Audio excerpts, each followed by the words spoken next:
It's Hopalong Cassidy.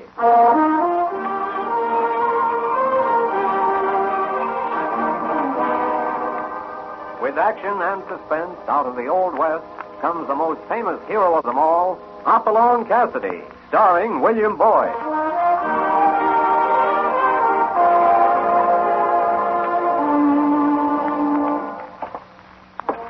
The jingle of the silver spurs heralds that fabulous figure of the early West, Hopalong Cassidy. The same hoppy you cheer in motion pictures with the same California you've laughed at 100 times in your local theater.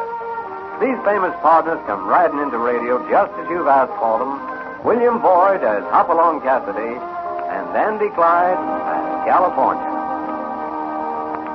Our story tonight, the Coltsville Terror.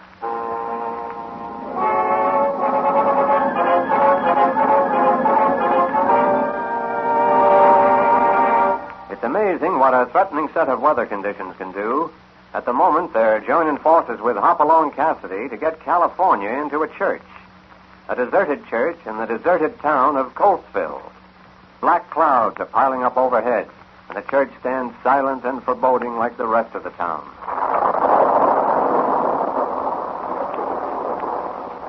I'll take in the saddlebags. You tie the horses in that lean-to and back. Hoppy, this infernal ghost town is bad enough, but why do we have to pick an empty church to bunk in? Oh, what's wrong with that? Lots of people go to church. Well, yeah, but it ain't the church, Hoppy. It's that marble orchard out and back there. You know how I feel about them things.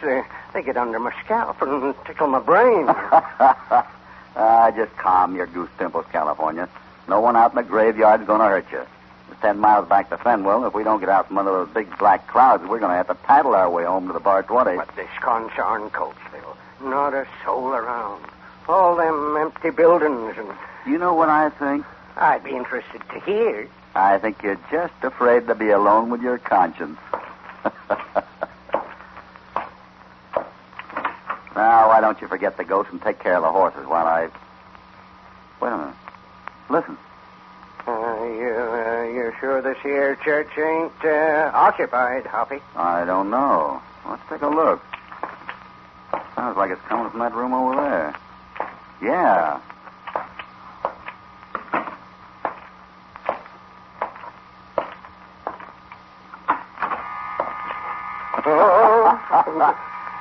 It's only the organ here with the wind blowing through the pipes up in the loft. Well, the loft...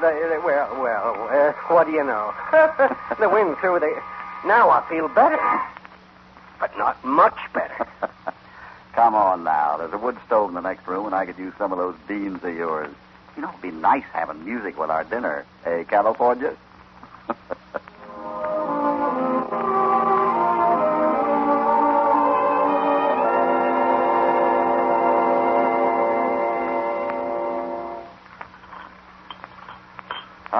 These beans. What a waste of talent, California. You know, you'd make some woman a wonderful wife. Gosh, you really think so, Hoppy? Wife? That's a good one. What's the matter? I'm either losing my mind or I'm hearing that organ play a tune. Well, most organs do play tunes. Doggone, stop being so calm, Hoppy. I didn't want to come into this here spooky church in the first place. Oh, would you rather be out in that downpour? Darn tootin' I would. I didn't like it when we first come into this church with the organ howling away and you were telling me it was the wind and now it started playing a tune. Well, what do you got to say? Oh, me? Oh, I'd say Coltsville has very remarkable wind. And as much as I regret leaving these beans, I guess we better investigate. Come along, California.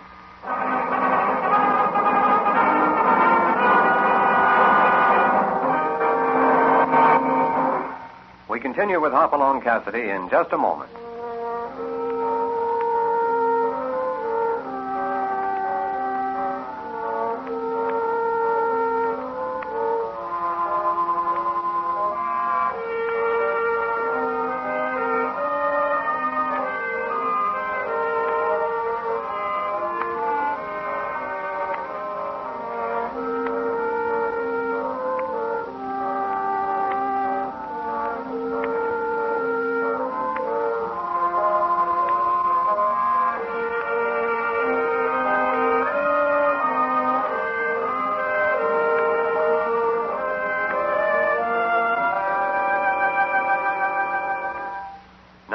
to Hopalong Cassidy and the Coltsville Terror.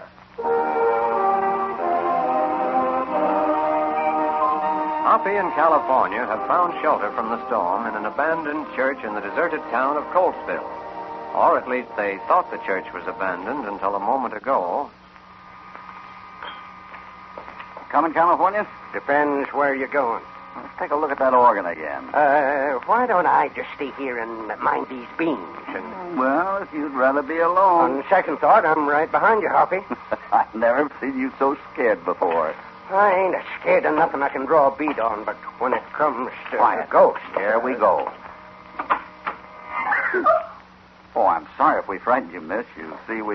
Yes, you did frighten me. Would you mind telling us what you're doing here? Well, ma'am, we thought we'd spend the night here out of the storm. I'm Hopalong Cassidy, and this is California Carlson.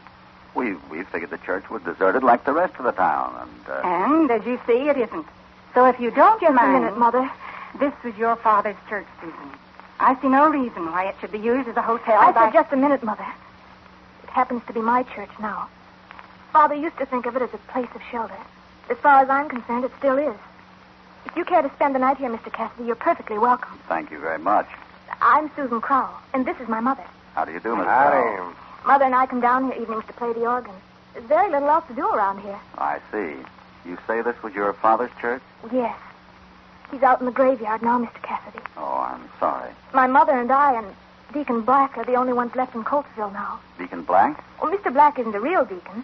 We just call him that because he's a fine man who helped Father build the church. He's been very faithful to us since Father was killed last spring. Well, it seems to me that's about the time people began leaving Coltsville. We'd prefer not to discuss that now, Mr. Cassidy. I'm sorry. Still, I can't help but be a little curious as to what would make 100 people suddenly pick up and leave town. That sounds like we're due for another downpour, ma'am. We'd be happy to take you home I think that's a good idea. We live just down the street, Mr. Cassidy.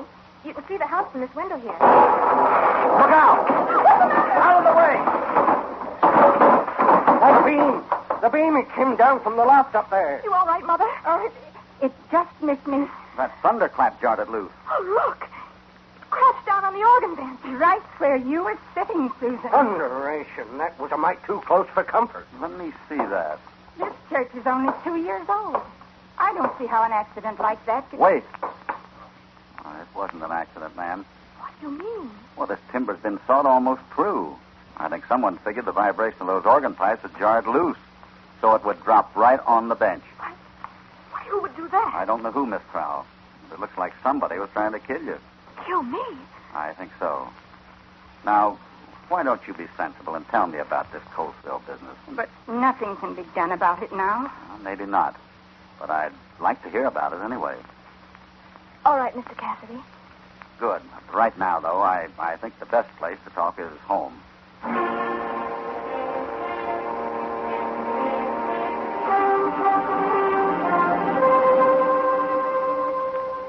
Now, you say your father built the church, Miss Crowell? Yes, with his own money.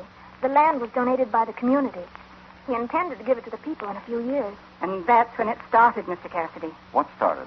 This feeling of dread and terror. It fell over the whole town like a shadow, and There were shootings, strange disappearances. No one knew who'd be next. Everyone kept their doors locked or moved away. there was no reason for it, no explanation. Only fear everywhere. But didn't you suspect someone? That was the terrible part of it. No one else had any idea who was behind it. Folks became panic-stricken and whispered about the Coltsville terror. Father refused to run away. He tried to get the people together to fight it. Then, 4 months ago, on his way home from church one night, he was shot from ambush. No warning, nothing. I see. Excuse me. Mr. Black, come in. Susan, I have important news. I've just talked to Mr. Riker and, Oh, Mr. Black, this is Mr. Cassidy. Mr. Black? how do you do? Mr. Cassidy and his friend are spending the night over at the church on account of the storm. Oh, what were you saying about Mr. Riker? He was completely unreasonable. Insists the church belongs to no one since it stands on public land. You mean he's going to tear it down, Mr. Black? I'm afraid so. He has no right to tear that church down. My father bought the lumber and built it himself. I told him that. I told him, abandoned or not, it was still a place of worship. I said he was committing a sacrilege. He wouldn't listen to me. Excuse me. You say this man wants to tear down the church? That's right. He's been threatening to for a week. Why? He claims he needs finished lumber for a mine building. Well, that's a funny reason. There's plenty of finished lumber in Fenwell. You don't know what this means to us, Mr. Cassidy. The three of us, Susan, Mrs. Crowell, and I, have stayed here in Coltsville. We've defied this terror, risked our lives, in the hope that someday the people would return, that there'd be a real congregation in that church again. Yet this Riker fellow wants to tear it down. It doesn't belong to him, Mr. Cassidy. How can he? Well, it seems to me that's a question for the court to settle. Does he have permission or an order of any kind? Oh, he isn't that kind of a man, Mr. Cassidy. He told me he'd be at the church tomorrow morning with 10 of his men, ready to start. I couldn't reason with him at all. Maybe you didn't talk the right language, Mr. Black. California and I will be on hand when Mr. Riker pulls up in the morning. But don't you ladies worry. We'll do our best to make him understand.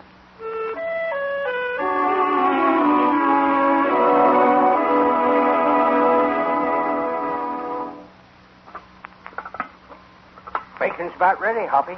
Breakfast will have to wait. Come over to the window. What is it? Looks like Mr. Riker and party are right on schedule. All right, boys, let's get rolling. We'll haul out the tools, Holy cow, he brung an army with him. He's got a lot of foresight, that man. First time I knew a 6-gun was standard equipment for a carpenter. Come on, California. This gang means business.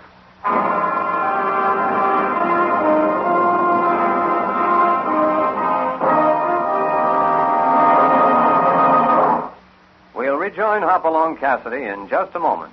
But first, a word from your announcer.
Now back to Hopalong Cassidy and the Coltsville Terror.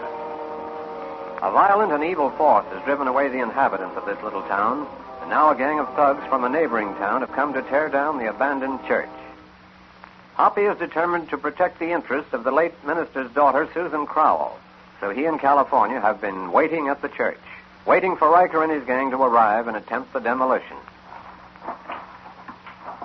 Hoppy, are we going right up to him?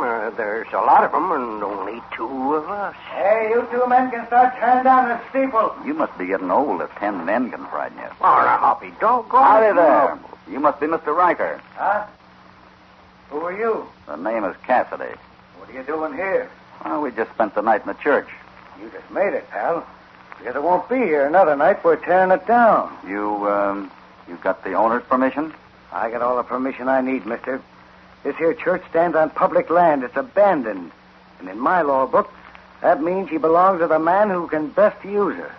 You know, I don't see it that way at all. Oh, you don't? Take it easy, boys. I'll handle this. Budinsky. If you don't mind, Mr. Riker, keep your hands off on your hips while Hoppy explains. I don't think I need to explain. Mr. Riker knows as well as I do that he has to have a court order to demolish a building. Excuse me, please. Excuse me. Mr. Cassidy. I'm just straightening things out for Mr. Riker, Miss Crowell. You didn't straighten out nothing. That church is coming down, and no one's going to stop it. Mr. Riker, I tried to tell you last night. You shut up, too, Black. I'm through talking about it. Where's your mother, Susan? She's here, too. You better take her inside the church. Would you go along with him, Mr. Black? Mr. Cassidy, I'm trying to consider Susan's father in this. Rather than have more violence, more bloodshed, I think we should let Mr. Riker do as he wants. Well, what about it, Cassidy? Susan? No. It's not right, and I won't stand for it. That's all I want to know. Come on, Mother. Well, I'll go with you. That wasn't so thoughtful, Cassidy. They're liable to get hurt in there when we start work. Tell me something, Riker. Yeah? What are you really after? You wouldn't go to all this trouble for some second-hand lumber you could buy for $20 in Fenwell. The cattle business is a great game, Cassidy. Maybe you'd better stay in it. Now get out of this town before I lose what patience I got left. I'm not getting out until you show me a court order to demolish this church. Okay, check. That wasn't smart, Riker. Not smart at all. I'll show you who's running. Nice work, Hoppy. Quick, into the church. Get down low. Those walls are thin. Mr. Cassidy, are you hurt? No, keep down. Oh, Mr. Cassidy, I knew this had happened. I knew it. Easy, Mrs. Crowell. Sometimes it's better to fight, Mother. Oh, that's what your father said. Look what happened to him. I told you, Mr. Cassidy, we should have It's gone... too late to do anything about that now. At least Riker knows he'll have a fight on his hands. California, take a look out that window. What are they doing? Looks like he's talking to his men out there in that grove of trees. I could pick off Riker like a fly in a white ceiling. Put your gun down. No, I don't mean to argue, Hoppy, but it looks to me like we've gone about as far as we can with diplomacy. I gotta think this out. That fella sure wants $20 worth of lumber. I wonder why. Keep down, everybody. Mr. Black, you stay here with the women. Where are you going? There might be some old furniture or something in the basement. We'll need it to barricade these windows. Mr. Cassidy, how long do you intend to keep this up? Until Mr. Riker decides it's cheaper to buy his lumber in Fenwell. Come on, California, let's see what we can find.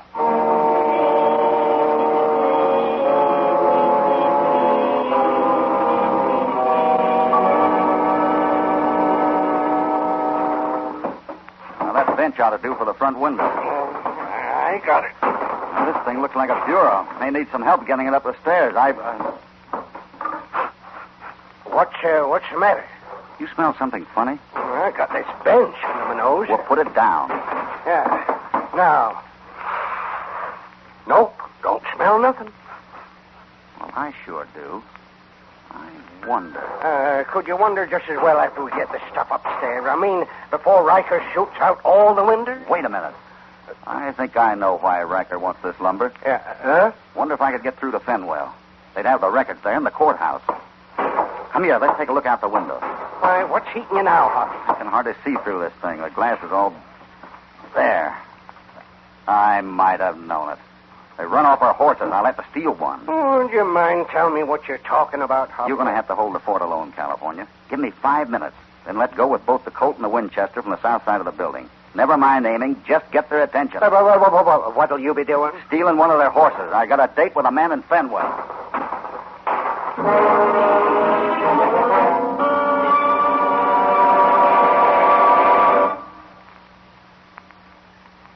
Listen, Riker. I didn't bargain for nothing like this. Shut up. I won't shut up. We'll never get away with this strong-arm stuff, and you know it. They got the law in Fenwell. You heard what the boss said, didn't you? That church comes down by nightfall or else. Yeah, but And it don't make any difference to the boss where the law is. Once that church is down, the crowds are licked. Now, look, Jerry. You're in for your percentage, same as the rest of us. If you got a beef, why don't you take it right to the boss? Well, I ain't gonna walk up to him And neither am I. I'll get around to the south side with the rest of the boys. If Cassidy wants to shoot it out, it's okay with me. That won't be good enough, Riker. Huh? Oh, boss, Shut up. That'll break your lousy neck. I'm doing the best I Well, can. it's not good enough. You had Cassidy right under your nose this morning. 10 men behind you. Why'd you let him get inside that church? I couldn't shoot him down. Well, you're gonna have to do it now. Huh? I've got a hunch he's gonna try and break through. Get over to Fenwell. Well, if that's all you're worried about, boss, It's enough, isn't it? you ain't got a chance. We got the horse. Riker! What's the matter, Jerry? Cassidy! He What about Cassidy? just saw him right away. Grabbed one of our horses. You see what I mean, Riker? Get the boys, Jerry. Mount up and follow him. But he run off all our horses. They're spread clean out over the countryside. Don't stand there, Riker. Get the boys together. I don't care how you do it, but you've got to stop Cassidy before he gets to Fenwell.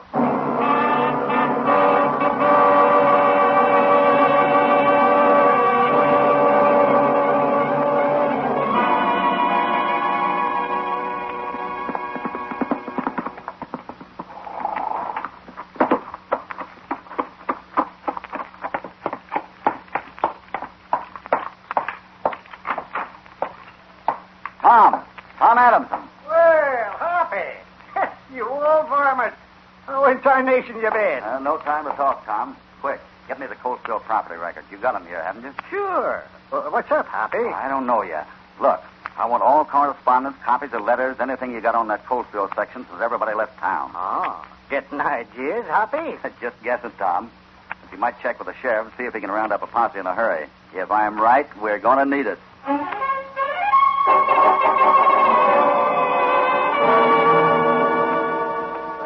What's up, Sheriff? I'm aiming to round up a posse, Jeff, and do it quick. You mean there's trouble? Not yet, but there will be soon. We're riding into Coltsville. Coltsville? What's the matter, Dad? What are you and the sheriff talking about? I'm asking Jeff to join a posse to ride into Coltsville, ma'am. Oh, no. Dad, you can't. You know what always happens. But somebody's got to do it, Mary. You're all I got left, Dad. They even got my husband, Sheriff. You can't take Dad. But if we could clean this awful mess up, we could move back to Coltsville. Wouldn't you like that, honey? There ain't nobody ever going to clean that up. It's evil and terrible. There's one man that can do it, ma'am. Hopalong Cassidy. Cassidy? He's here? He's on his way into Coltsville now, alone. That's why I want to round up this here posse, quick. Why in tarnation didn't you say so before? What do you say now, honey? Don't just stand there, Dad. Get your horse. Why, if I didn't have on a skirt, I'd hitch up to a horse myself.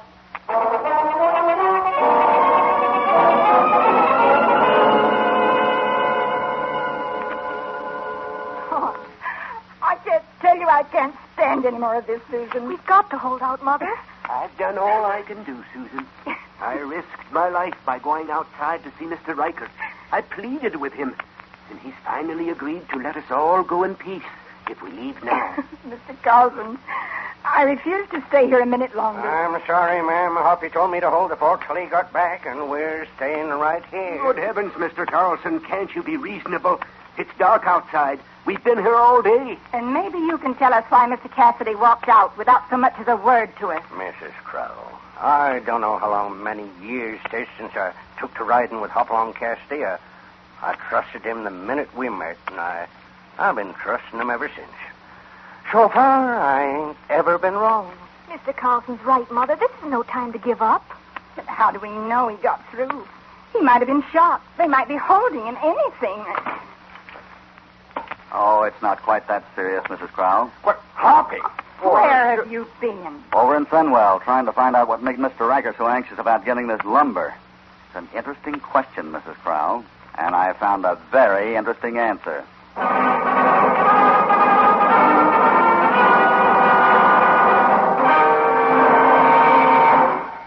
We return to Hopalong Cassidy in just a moment.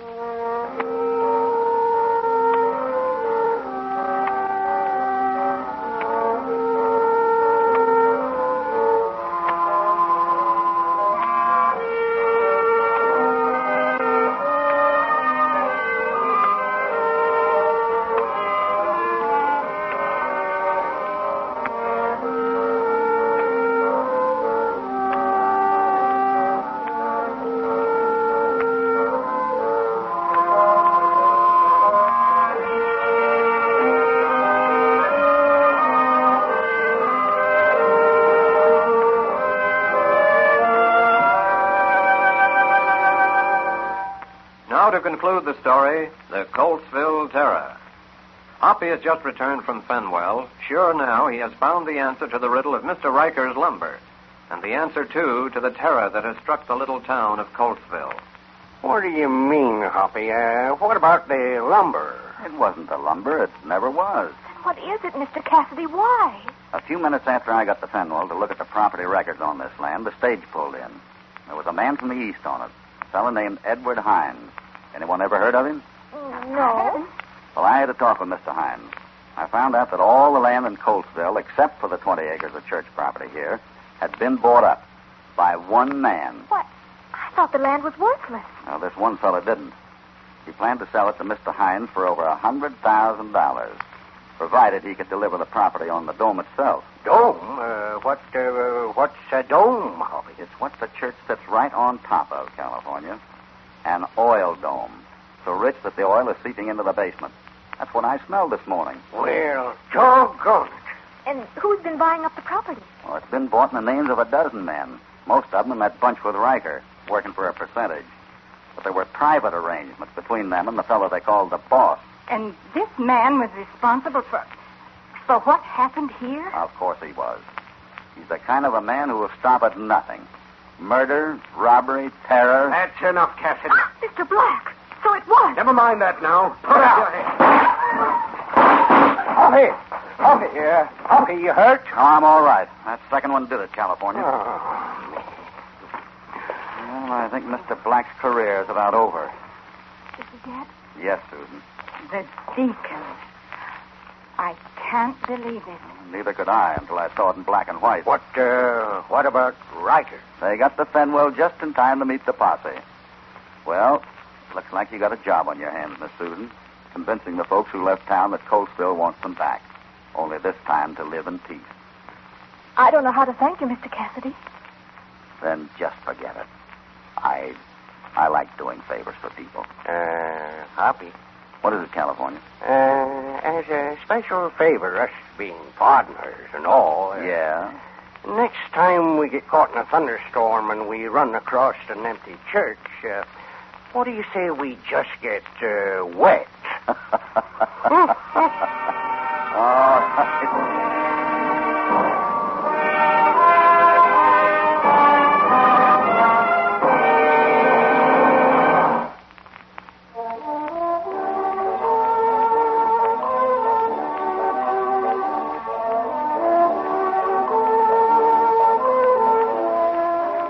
Things are going to be mighty different in Coltsville now, thanks to Hopalong Cassidy. He and California are heading back to the Bar 20 now, and they hope to get a spell of rest. But you can just bet that won't last for long. There'll be somebody in trouble, and then Hoppy'll go into action again.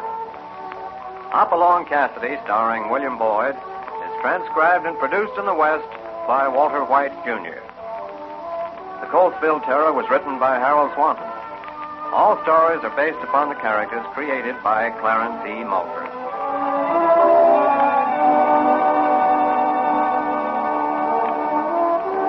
This is a Commodore production.